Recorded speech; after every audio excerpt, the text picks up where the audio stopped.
നമസ്കാരം, മന്ത്ര ന്യൂസിലേക്ക് സ്വാഗതം. വിവേകാനന്ദ സ്മാരകത്തിൽ ധ്യാനമിരുന്ന പ്രധാനമന്ത്രി നരേന്ദ്രമോദി. ഇന്നലെ 7:30 പ്രധാനമന്ത്രി ധ്യാനമിരിക്കാൻ തുടങ്ങിയത്. 45 മണിക്കൂറാണ് ധ്യാനം. കാവി വസ്ത്രം ധരിച്ചാണ് അദ്ദേഹം ധ്യാനമിരുന്നത്. രാത്രി ചൂടുവെള്ളം മാത്രമാണ് അദ്ദേഹം കുടിച്ചത്. പ്രത്യേക മുറി ഒരുക്കിയിരുന്നു. എന്നാൽ പ്രധാനമന്ത്രി അത് ഉപയോഗിച്ചില്ല. ധ്യാന മണ്ഡപത്തിലെ നിലത്താണ് അദ്ദേഹം രാത്രി കിടന്നത്. പുലർച്ചെ സൂര്യോദയം കണ്ട ശേഷം പ്രാർത്ഥിച്ചു. നാളെ ഉച്ചയ്ക്ക് ശേഷം ധ്യാനം അവസാനിപ്പിച്ച് തിരുവനന്തപുരം വഴി ഡൽഹിക്ക് മടങ്ങും. കനത്ത സുരക്ഷയിലാണ് കന്യാകുമാരി കരയും കടലും. കർശന സുരക്ഷാ സംവിധാനങ്ങളാണ് ഒരുക്കിയിരിക്കുന്നത്. നാവികസേനയുടെ സുരക്ഷാ ബോട്ടുകൾ സ്മാരകത്തെ ചുറ്റിക്കറങ്ങി. കോസ്റ്റ് ഗാർഡിന്റെ 2 കപ്പലുകളും കടലിൽ പരിശോധനയ്ക്കായുണ്ട്. കരയിൽ 2000-ലധികം പോലീസുകാരാണ് സുരക്ഷാ ഡ്യൂട്ടിയിൽ ഉള്ളത്.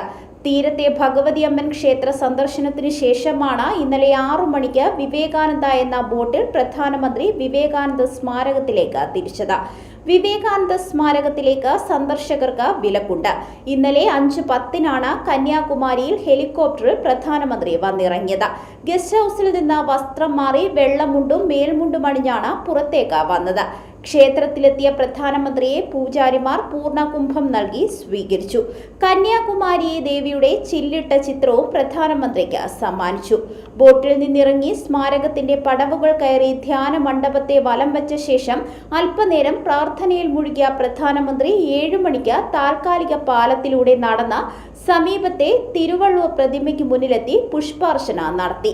വിവേകാനന്ദ പാറയിൽ തിരികെ എത്തി 7:30 ധ്യാനം തുടങ്ങി. ഇന്ത്യയുടെ തെക്കേ അറ്റത്ത് കന്യാകുമാരിയിലുള്ള വാവതുറൈ മുനമ്പിൽ നിന്ന് 500 മീറ്ററോളം അകലെ കടലിലായി 2 പാറകളിലൊന്നാണ് വിവേകാനന്ദ പാറ.